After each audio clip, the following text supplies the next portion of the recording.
Добрый вечер. В эфире информационный выпуск Амшикшара. Я и мои коллеги расскажем о самых главных событиях сегодняшнего дня. Коротко о темах в сегодняшнем выпуске.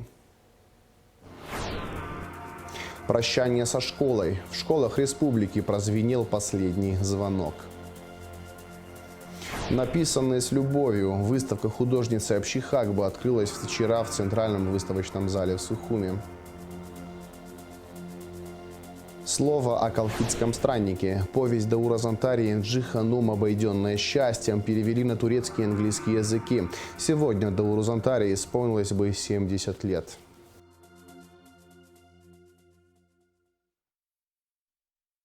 Главная новость дня – это выпускники абхазских школ. Сегодня во всех школах нашей страны прозвенел последний звонок. Дата, которая не отмечена на календаре красным цветом, но является большим и символичным праздником для выпускников и их родителей. Торжественно, весело и одновременно с грустью школа провожала своих учеников во взрослую жизнь. Наши корреспонденты окунулись в эту атмосферу, наполненную яркими эмоциями. Смотрим.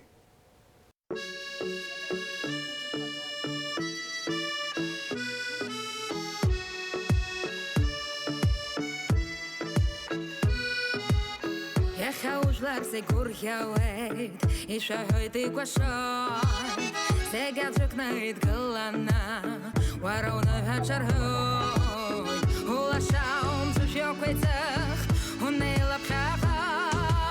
Ubirach lashalasho, Adonai arba. Stulaeyu, absnaeyu, icham shajara. Anjayda kazut zbochnechu, zubshtasov sanra.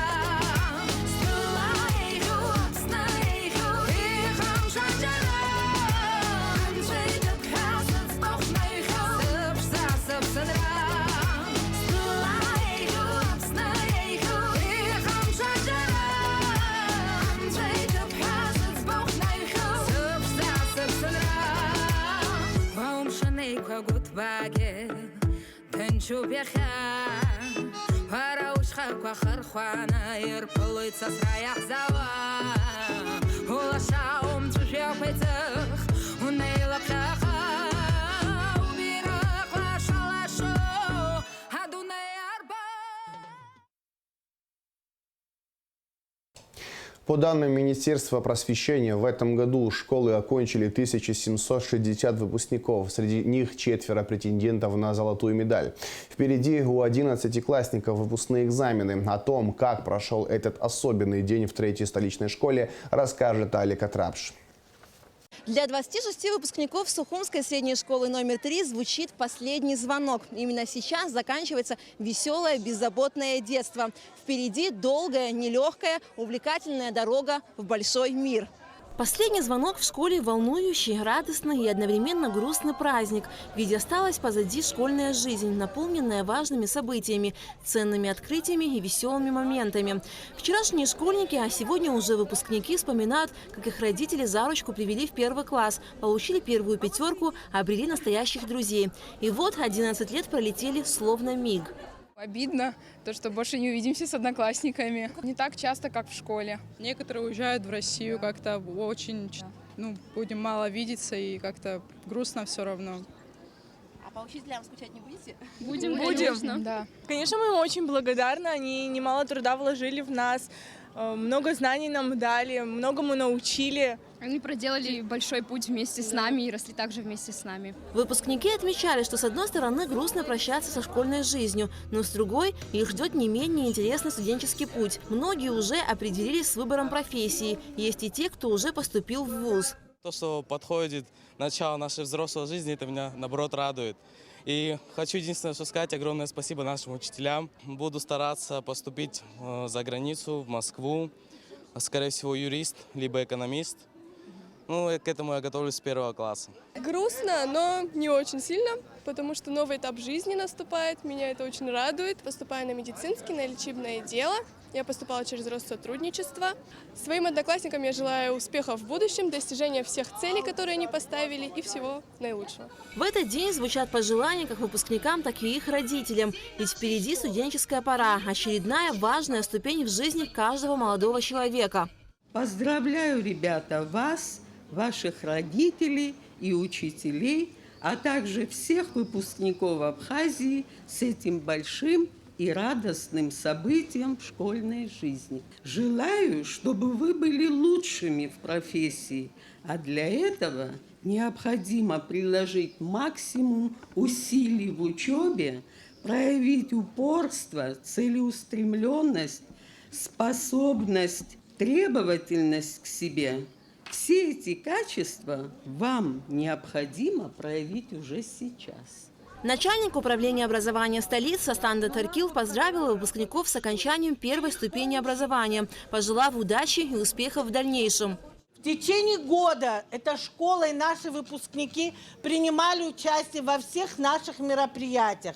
Олимпиады, исследовательские работы, патриотическое воспитание, спортивное направление. Дети уже досрочно сдали некоторые экзамены, которые будут завтра защищать честь города, открывая нашу республиканскую спартакиаду. Правда, мы ими гордимся. Желаем им здоровья, удачи, любви во взрослой жизни. Я думаю, что впереди экзамены, и там тоже нас не подведут. Всем большое спасибо. Зеленый путь. И вот сегодня настала очередь малышей поздравлять своих старших товарищей, пожелать им от всей души успешного окончания школы, спокойных выпускных экзаменов.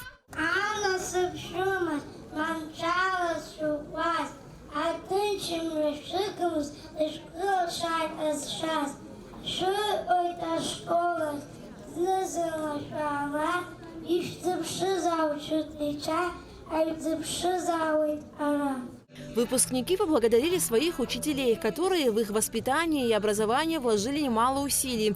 Ведь именно учителя долгих 11 лет в них вкладывали знания. И вот прозвенел последний звонок. Теперь вчерашним школьникам осталось сдать выпускные экзамены и сделать первый шаг в дорогу длиною в жизнь.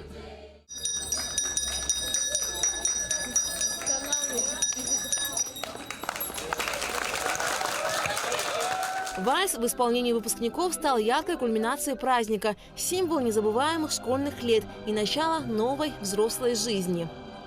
Алика Трапш, Роберт Ломия, Абхазское телевидение.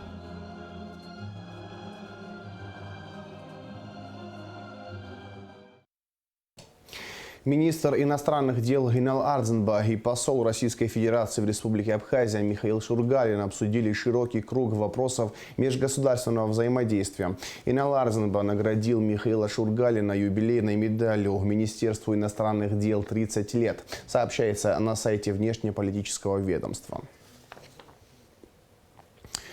И в продолжении темы внешней политики представители Абхазии проведут переговоры с ближневосточными партнерами на площадке Петербургского международного экономического форума, который состоится в середине июня. В данном контексте существует большой потенциал нашего взаимодействия с инвестиционной сфере, отметил министр. По словам Арзенба, огромное воздействие на внешнюю политику Абхазии оказывает политическая стабильность внутри страны.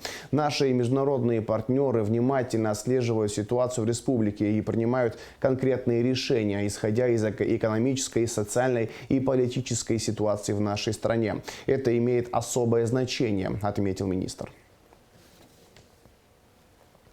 Общественная палата Абхазии выступила с заявлением в связи с призывами к населению принять участие в запланированном оппозиционными силами митинге. В заявлении говорится: уважая конституционное право политических и общественных организаций на проведение собраний, митингов и других акций, мы призываем организаторов предстоящего митинга в строгом соответствии с действующим законодательством обеспечить мирный характер мероприятия, имея в виду недопустимость беспорядков, которые могут привести к столкновению с силами соблюдения правопорядка. Общественная палата призывает к диалогу стороны и считает, что только так можно успешно справиться с решением проблем, стоящих перед нашим государством. Первый вице-премьер, министр сельского хозяйства Абхазии Беслан Джопов встретился в Смольном с членом правительства Санкт-Петербурга, председателем комитета по внешним связям Санкт-Петербурга Евгением Григорьевым. Они обсудили вопросы взаимодействия в торгово-экономической сфере в области экологии и сельского хозяйства, а также перспективы в сфере организации бизнес-миссии и обмена опытом по линии молодежной политики, сельского хозяйства и туризма. Джопо и Григорьев договорились продолжать взаимодействие в рамках работы Петербургского международного экономического форума, который пройдет в середине июня нынешнего года. Вступил в силу протокол о беспошлинных поставках пропана из Российской Федерации в Абхазию, сообщает Минэкономики Республики Абхазия. Персональная выставка художницы Абчихагба открылась вчера в Центральном выставочном зале в Сухуми. Выставлено 36 работ художницы, написанных за последние несколько лет. О яркой культурной жизни столицы Рада Чачава. Писатель-фантаст Рэй Брэдбери сказал однажды: «Не важно, что именно ты делаешь, важно, чтобы все, к чему ты прикасаешься, меняло форму, становилось не таким, как раньше, чтобы в нем оставалась частица тебя самого». Художественная рефлексия – одно из лучших проявлений творческой мысли. И «Ночные сказки» и «Розовый конь» – именно так называется персональная выставка Абчихагба – яркий пример именно такой рефлексии. Здесь представлены работы, которые я написала в течение 3 лет. Тем более, как раз в течение этих 3 лет произошло очень много событий. Сейчас тоже происходят, они на нас влияют. И я по возможности пыталась рассказать о том, как я это переживаю, как я к этому отношусь, но своим языком. Говорят, искусство – язык универсальный. Абчихагба отмечает, что все представленные на выставке работы – отражение ее видения мира, ее мироощущения. Всего в выставочном зале представлено 36 работ художницы. У каждого свои рецепторы, и каждый человек будет по-своему воспринимать ту или иную работу, тем более у каждой работы есть название. У меня не было такого эксперимента, что работа висит без названия, реакция до и после. А так, если человек задумается и что-то после этой выставки у него останется в памяти, как маленький след, то это будет замечательно. Идея выставки концептуальна. Все работы выполнены в стиле живописной графики, картины написаны тушью. Директор выставочного зала Эльвира Арсали отметила, что представленная выставка, по ее мнению, несколько отличается от всех ранее проведенных. Картины красноречиво говорят со зрителем о том, что беспокоит, волнует, радует или печалит художника. Общак как художник не уходит от реальности, не абстрагируется и не занимается своим творчеством. Она через свое творчество говорит о каких-то очень важных вещах. И совершенно не случайно художник выбирает место действия ночь. Вы видите «Ночные сказки». Это когда человек остается сам с собой и предоставлен своим мыслям, и иногда не очень веселым. Но «Розовый конь», он приходит ему на помощь. Выставка доступна для посещения до 6 июня. Рада Чачава, Михаил Братухин, Абхазское телевидение. Проект закона о ратификации протокола о внесении изменений в соглашение между Республикой Абхазия и Российской Федерацией о содействии реализации госпрограммы социально-экономического развития Республики Абхазия на 2022-2025 годы обсудили абхазские парламентарии на комитетском заседании. Вносимые изменения направлены на утверждение целевых значений средней заработной платы работников госучреждений Абхазии в сфере здравоохранения, образования, науки, культуры, спорта и социального обслуживания граждан на этот год, сообщается на сайте парламента. В обсуждении участвовали вице-премьер, министр финансов Владимир Делба, министр юстиции Анри Барцец, председатель контрольной палаты Каха Пертая. Было принято решение рекомендовать парламенту на ближайшем заседании сессии принять этот законопроект. Сотрудники управления по борьбе с контрабандой и таможенными правонарушениями ГТК Абхазии выявили транспортные средства и специальную технику, ввезенных в нашу страну в нарушение таможенного законодательства. При осмотре торговых объектов в Сухуми таможенники обнаружили в 2 магазинах и изъяли 76 электронных сигарет, ввезенных ранее в Абхазию с нарушением таможенных правил, а также табачную продукцию без марок акцизного сбора республики, 4160 сигарет и 20 упаковок курительного табака. Все материалы переданы в отдел дознания и таможенных расследований ГТК Республики Абхазия. В звонком стакане смеха колхидскому страннику Дауру Зантаре исполнилось бы 70 лет. Этой юбилейной дате была посвящена конференция в Национальной библиотеке имени Папаскир. Приветствуя участников конференции, директор центра имени Даура Зантаре Циза Гумба сообщила, что известную повесть юбиляра Инжи Ханум «Обойденная счастьем» на турецкий язык перевел Хайри Кутарба, а на английский язык Джордж Хьюитт. Книги в скором времени выйдут в свет. «У нас есть люди, которыми могут гордиться миллионные нации», сказала Циза Гумба. Родом Даур Зантаре из села Тамыш. Все, кто его знал, говорят, что он был настоящим сухумским амретиянином. Так называли завсегдатаев кафе «Амра» в довоенное время. Даура Зантаре называют не только абхазским и российским писателем, а человеком мировой культуры. Репортаж о Дауре Зантаре смотрите в ближайших выпусках новостей. Новости спорта. 28 мая в детско-юношеской спортивной школе номер 1 города Сухум состоится открытый республиканский турнир по фехтованию, посвященный юбилею Победы 30 сентября. В рамках турнира пройдут соревнования по 2 видам оружия – сабли и шпаги. Начало турнира в 11 часов. Главный судья Павел Коршунов. Организатор – Госкомитет Республики Абхазия по делам молодежи и спорту. В завершении выпуска расскажем о погоде.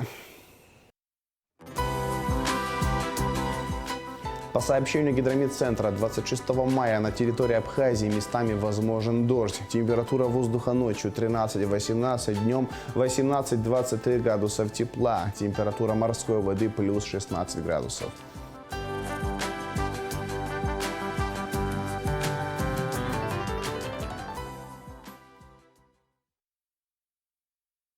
На этом информационный выпуск Камшевшара подошел к концу. Всего хорошего. До свидания.